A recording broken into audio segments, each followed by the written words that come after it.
اس انا اور تکبر اور فخر کی وجہ سے زمین میں اللہ رب العزت نے اس کو دھنسا دیا، مال کو بھی، چابیوں کو بھی، خزانے کو بھی، اور اس شخص کو بھی۔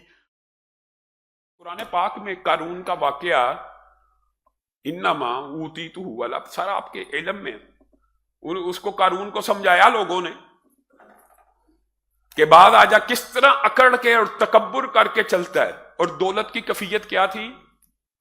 ایک جماعت اس کے خزانے کی کنجیوں کو اٹھاتی تھی، کنجیوں کو، صرف چابیوں کو، اور جو جماعت چابیوں کو اٹھاتی تھی وہ بھی بوجھ سے جھکی ہوئی ہوتی تھی۔ اور وہ شخص نکلا کر و فر کے ساتھ، تکبر کے ساتھ، تو لوگوں نے سمجھایا اللہ سے ڈر جا۔ اس نے کہا یہ جو میرا مال ہے، یہ جو ہر چیز ہے، یہ تو میرے پاس ایک علم ہے جس کی وجہ سے مجھے ملا ہے۔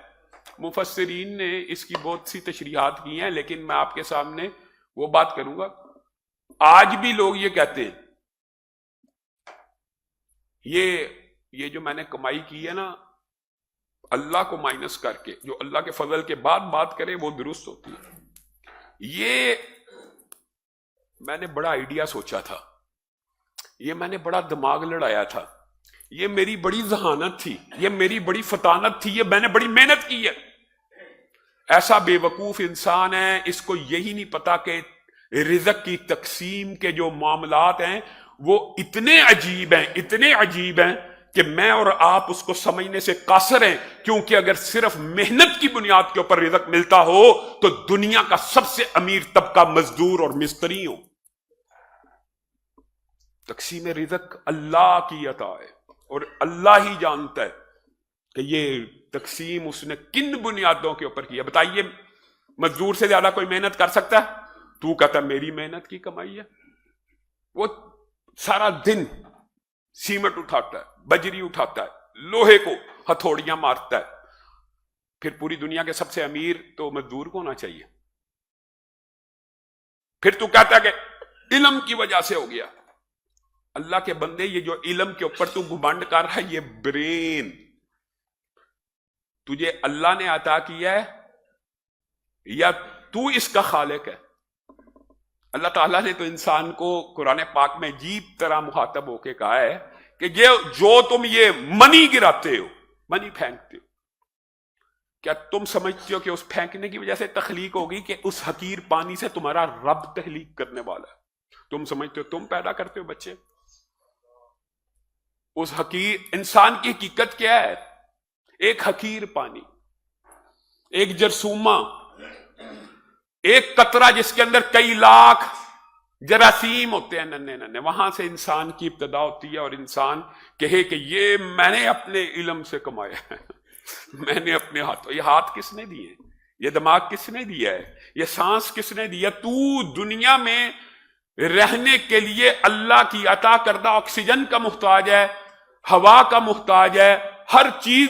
آنکھ اللہ نے دی، زبان اللہ نے دی، ہاتھ اللہ نے دی، اور تو یہ کہتا ہے کہ میری کمائی ہے۔ اس بات کے اوپر اعجاب النفس کرتا ہے اور خود پسندی کا شکار ہوتا ہے اور مساوات حقیقی سے منہ موڑ لیتا ہے۔ یہی قارون نے کہا تھا، اور رسول اللہ صلی اللہ علیہ وسلم نے ایک حدیث میں ایک شخص کے بارے میں ذکر کیا، اور بعض مفسرین اس حدیث کو لے کے بھی آئے ہیں، اور ضمنی طور پہ اگر آپ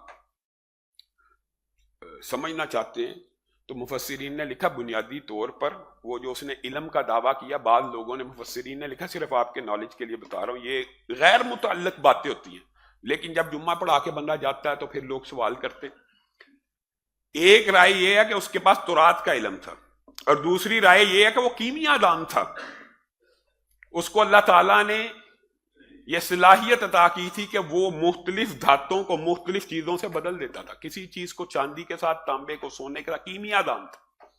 تو اس نے اس چیز کا دعویٰ کیا کہ یہ جو میں نے، یہ میرے نالج کی وجہ سے مجھے دولت ملی ہے۔ رسول اللہ صلی اللہ علیہ وسلم نے کہا اسی وقت اس جملے کی پاداش میں، اس انا اور تکبر اور فخر کی وجہ سے زمین میں اللہ رب العزت نے اس کو دھنسا دیا، مال کو بھی، چابیوں کو بھی، خزانے کو بھی، اور اس شخص کو بھی۔